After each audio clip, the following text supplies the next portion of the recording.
सत्याची जाण हीच आमची शान या तत्वावर चालणाऱ्या झी अविरत इंटरनेट न्यूजमध्ये मी संदीप सामंत आपले स्वागत करतो।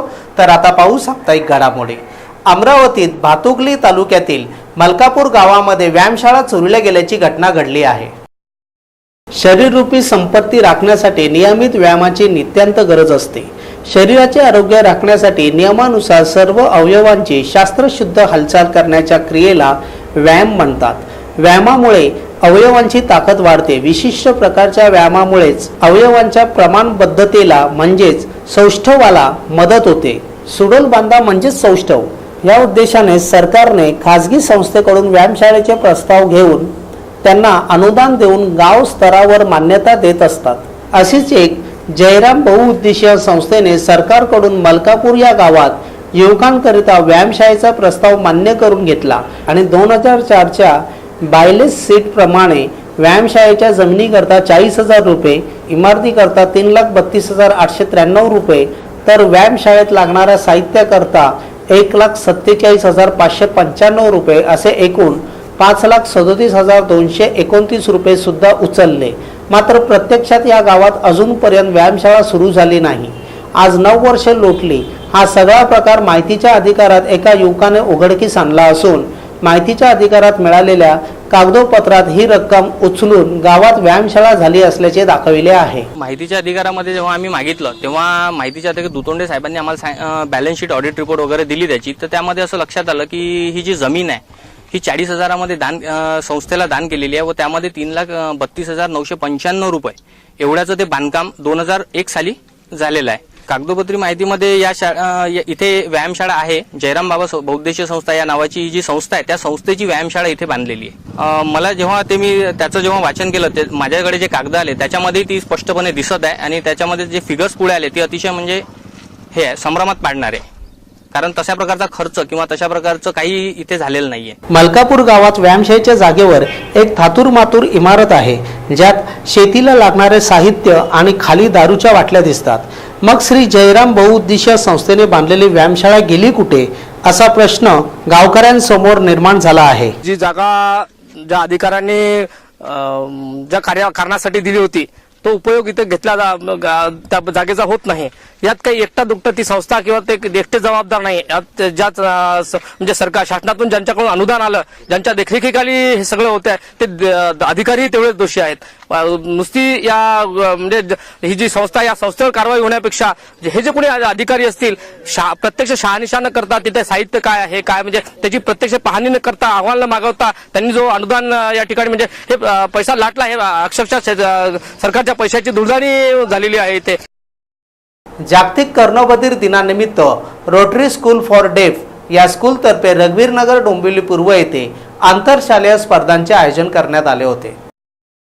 डोंबिवली पूर्व रघुवीरनगर येथील रोटरी स्कूल फॉर डेफ या ठिकाणी सालाबाद प्रमाणे जागतिक कर्णबधीर दिन संपन्न झाला। सदर वेळेस प्रमुख अतिथी म्हणून पटेल ग्रुप आणि कंपनीचे डायरेक्टर हसमुखजी पटेल, जिल्हा समाज कल्याण अधिकारी गट व जिल्हा परिषद Thane Shrimati SS Tadvi, legal adviser Madhav Joshi, Rotary school for डेफचे चेअरमन ओमप्रकाश धूत, मुख्याध्यापिका रंजना शिरसाट तसेच अनेक मान्यवर उपस्थित होते। सदर कार्यक्रमाचे आयोजन रोटरी सेवा केंद्राचे रोटरी स्कूल फॉर डेफ यांनी केले होते।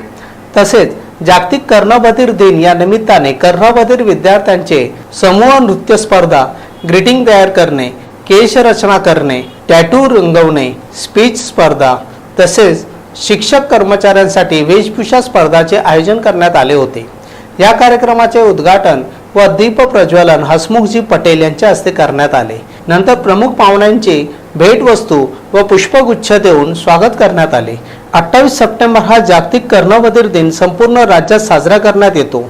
त्याच निमित्ताने या कार्यक्रमाचे आयोजन करण्यात आले। यावेळेस ठाणे जिल्ह्यातील 6 शाळांनी या आंतरशालेय स्पर्धांमध्ये भाग घेतला होता। यावेळेस स्वागत गीताने कार्यक्रमाची सुरुवात करण्यात आली होती।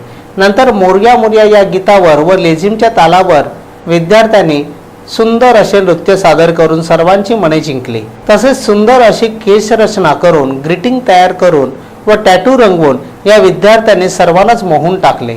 रोटरी सेवा केंद्राचे रोटरी स्कूल फॉर डेफ ही शाळा सतत 42 वर्षे वाटचाल करीत असून समाज प्रबोधन प्रेरणास्तोत्र या विषयांवरील सीडीचे प्रकाशन प्रमुख पाहुण्यांच्या हस्ते करण्यात आले.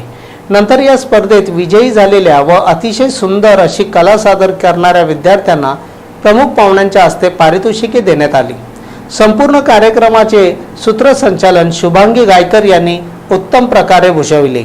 तसेच प्रमुख अतिथी ओमप्रकाश धूत, शिंत्रे व हसमुखजी पटेल यांनी सर्वांना अतिशय सुंदर असे मार्गदर्शन केले.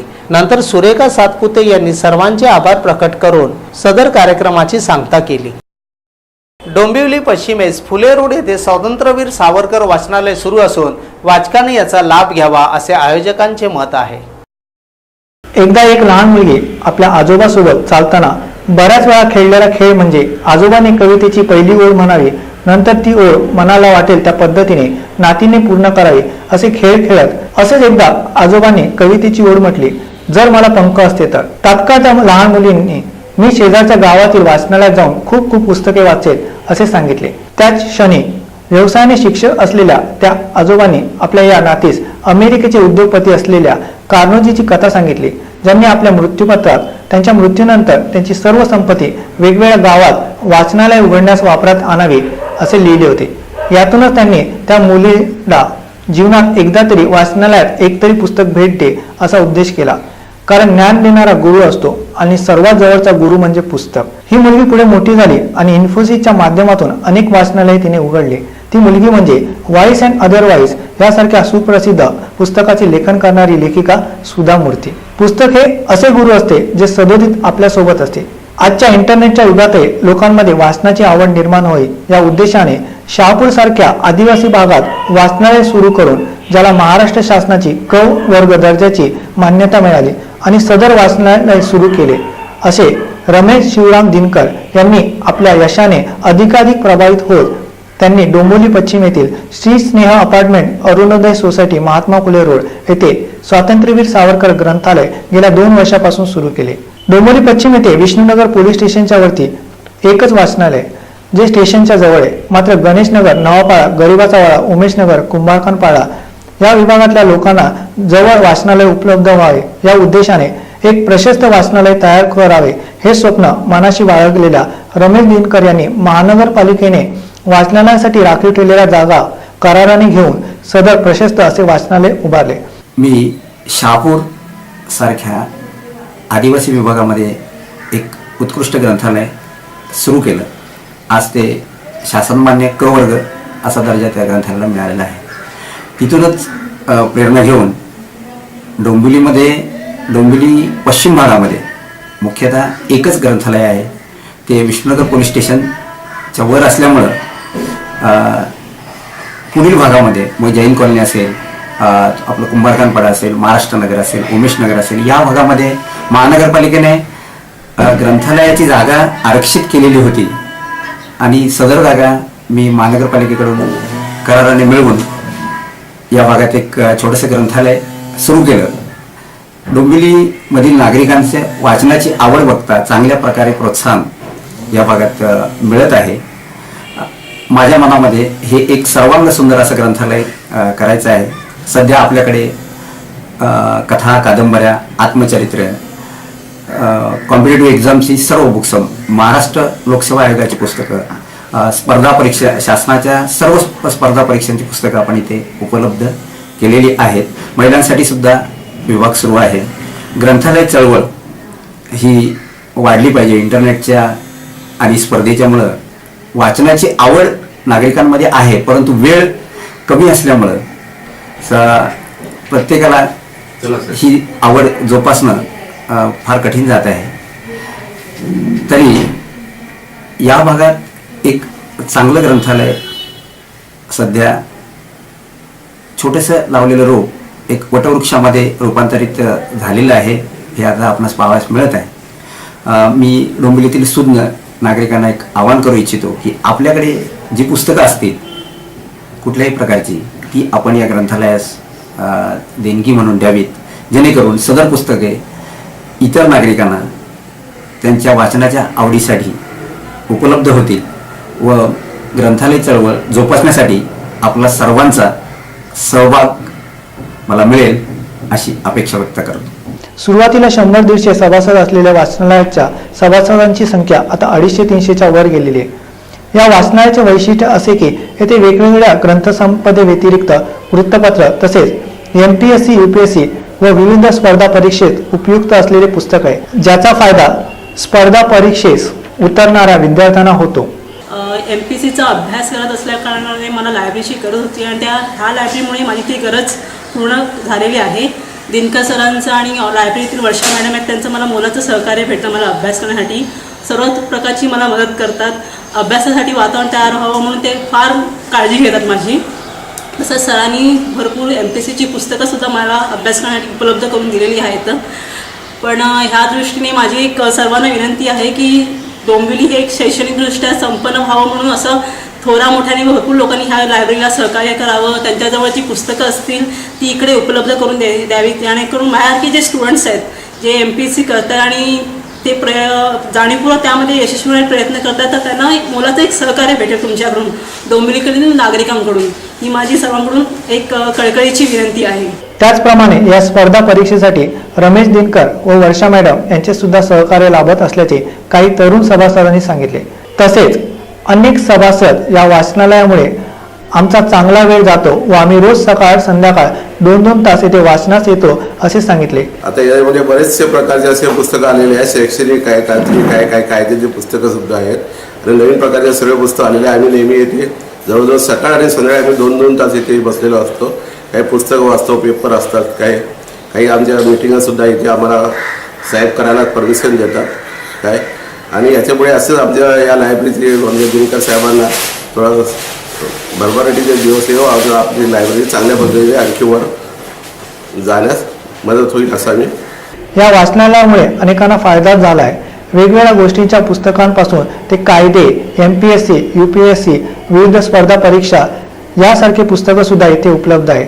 येथे मराठी, हिंदी, गुजराती, इंग्रजी असे भाषांचे 4 विभाग आहेत, ज्याचा सर्वांनाच फायदा होईल. रमेश दिनकर यांचे लोकांना आव्हान आहे की या ग्रंथालय चळवळीस आपणही पुस्तकरूपी भेट देऊन सहकार्य करावे. अशा या भव्य दिव्य ज्ञानसागरास आपणही जरूर भेट द्यावी, कारण पुस्तक हे ज्ञान देणारे गुरु असते. रमेश दिनकर यांच्या या चळवळीस आमच्या सदिच्छा. मी इथे ग्रंथालयात कामाला आली त्यावेळेला 150 पुस्तकं होती. त्याच्यानंतर बरीचशीच काही पुस्तकं आली. त्याच्यानंतर 3 section Marathi, Hindi, English, Gujarati section असे 4 सेक्शन चालू झाले. त्याच्यामध्ये कथा, कादंबऱ्या, आध्यात्मिक, मुलांची गोष्टीची पुस्तकं, इतर माध्यमाच्या परीक्षेची पुस्तकं ठेवली गेली. परत या इथे आपल्या इथे डोंबिवलीमध्ये वेस्टला असं चांगलं सुशोभित ग्रंथालय रमेश शिवराम दिनकर यांनी सुरू केलेलं आहे. त्यांनी हे फार मोठं मोलाचं सहकार्य केलेलं आहे. पहिले सभासद 100 होते, आता बरेचसेच म्हणजे 250-300 सभासद वाढलेले आहेत. 72% मुंबईकरांना हृदयविकाराचे धोके आहेत असा सर्वे सफोला लाईफ यांच्या अभ्यासातून समोर आले असून याबाबत अँबॅसेडर हॉटेलमध्ये पत्रकार परिषद संपन्न झाली. 2013च्या सफोला लाईफ अभ्यासातून असे लक्षात आले की 72% मुंबईकरांना हृदयविकाराचे CVDचे धोके आहेत.